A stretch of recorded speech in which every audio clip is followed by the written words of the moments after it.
Good morning, everybody. To keep everybody on their toes, of course, as is the normal practice, we change people's titles frequently. So I'm now Head of Governance and Risk, which is just a way of saying that the portfolio I'm looking after is broad. I'm looking after all things environmental for the business, the corporate affairs, government affairs, OH&S and environmental management for the business. The portfolio in itself, I guess, speaks to the diversity of issues that mining companies have to attend to. Today it's my intention to speak briefly, I guess, to the efforts that we've put into trying to install a solar plant at our new nickel mine.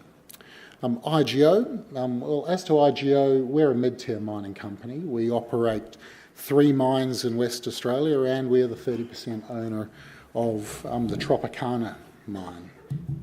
But before I go any further, I'll just speak to the obligatory cautionary statements. So nothing I'm about to say today is in any way forward-looking or has any impact on our financial position.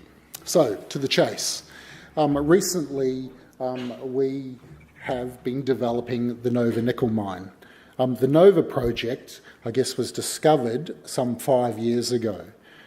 It was quickly established that the reserve that had been identified was substantial. It was world-class. It was high grade. It was close to the surface, and it was relatively easy to mine. It was a mine that was clearly of scale, and we believe that we can extract more than 26 kilotons of nickel per annum. We can also extract a significant volume of both copper and cobalt. The other thing that goes for the project is, of course, is longevity. We have reserves and resources that will see the mine operate for at least 10 years and, in all likelihood, operate beyond that.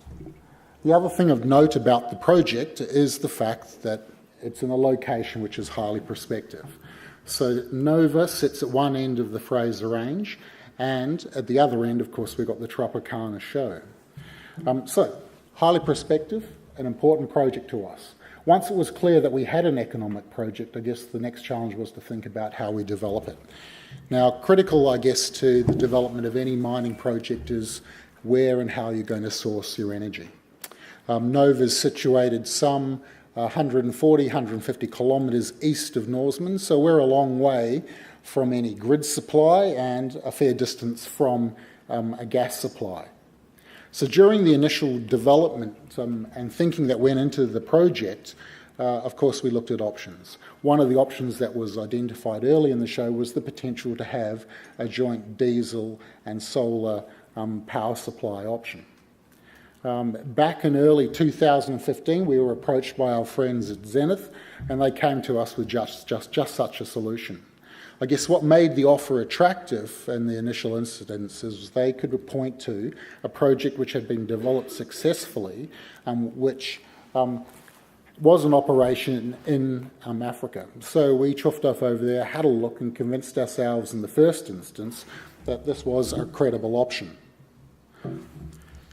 The other element of their offer which made the proposition attractive to us was the fact that they were a one-stop shop.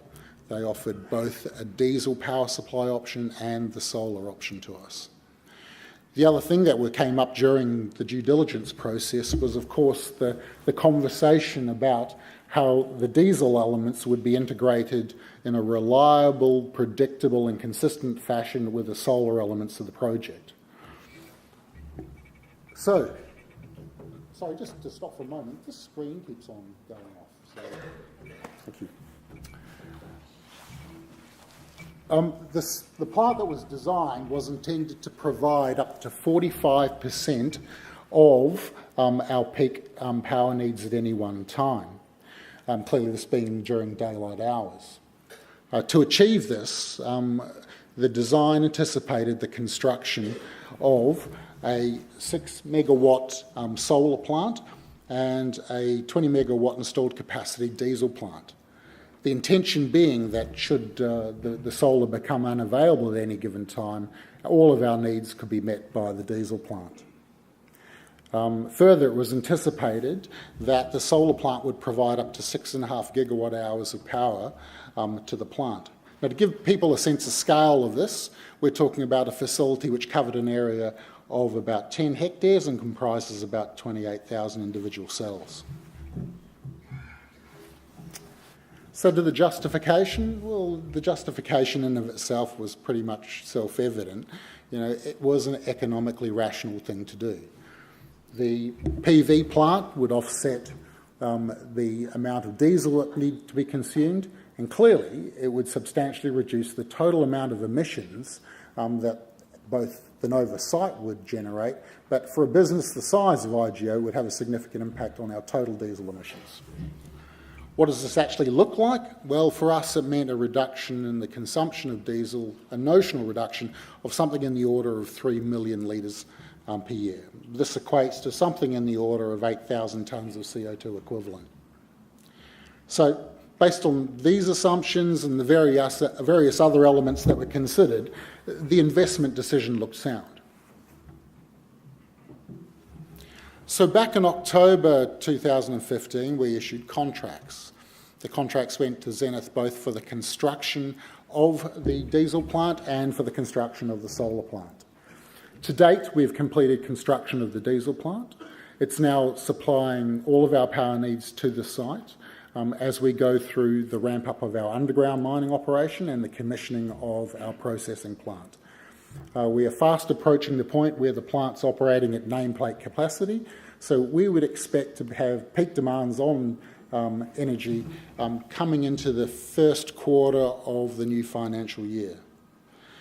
As to the PV plant, all the preliminary works have been completed, and this involved the land clearing and the installation of the power lines and the other basic elements.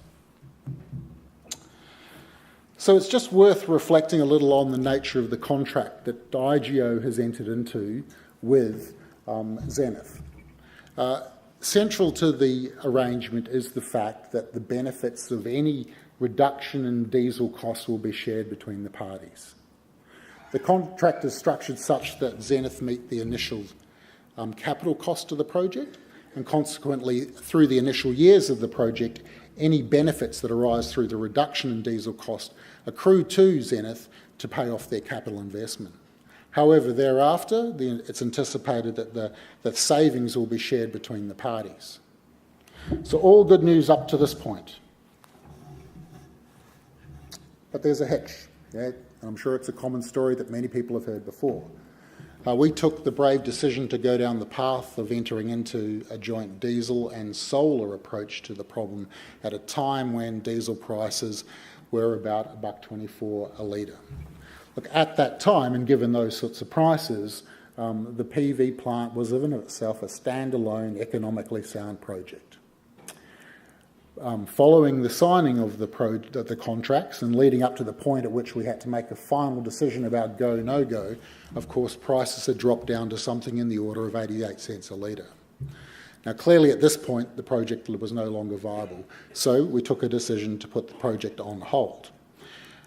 Having sort of waited a year or so since that point, we've seen the diesel prices increase again, and over the last year or so, we've seen them average around $1.10 a litre. Now, at this point, the project still is marginal in terms of the economic merits of a PV plant. But I guess the key message that should be taken away from this is the fact that the prices remain volatile. We remain of the view that in time, the prices will increase again and the project will become viable. So, to advance this, and I guess following discussions with our friends sorry guys, the screen keeps on popping off. To advance the project, the decision was taken that we should approach Zenith. Zenith should approach ARENA. So, as to the approach, the middle of last year, Zenith approached ARENA looking to submit a recoupable grant to assist in the development of the project. Since that time, ARENA have commissioned AECOM to complete a due diligence study, and that's subsequently been completed, looking at both the economics and the technical viability of the project. That work was completed back in May of 2017, and I guess it validated our view that the project had both technical and economic merits. Work is now ongoing to finalise that submission, and we anticipate that Zenith will be making their submission to ARENA at their board meeting coming up in August. Look, it is our hope that the application for support will be viewed favourably.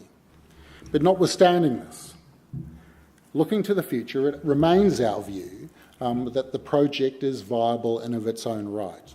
We have a firm conviction that diesel prices will only go up in the future. We believe that the PV option that is proposed will provide greater control and certainty over energy prices to our business, and therefore better enable us to manage costs in our business. With the support of ARENA, we can bring forward the project such that we can construct this thing prior to the inevitable rise in prices. Notwithstanding that, given the certainty that this thing will be economical in the future, I guess we take the view that through pursuing this option, we as a business will have a better financial outcome, and we ultimately will see a reduction in our total emissions. The project in of itself is sound. We have a conviction that the result is going to be a positive one. We will see a reduction in our emissions. So to all of those who are struggling with the effort of advancing these projects, I say hold in there. They are ultimately worth the effort. So a brief story I promised, that's it. I'm sure others have got a similar one to tell. Thank you.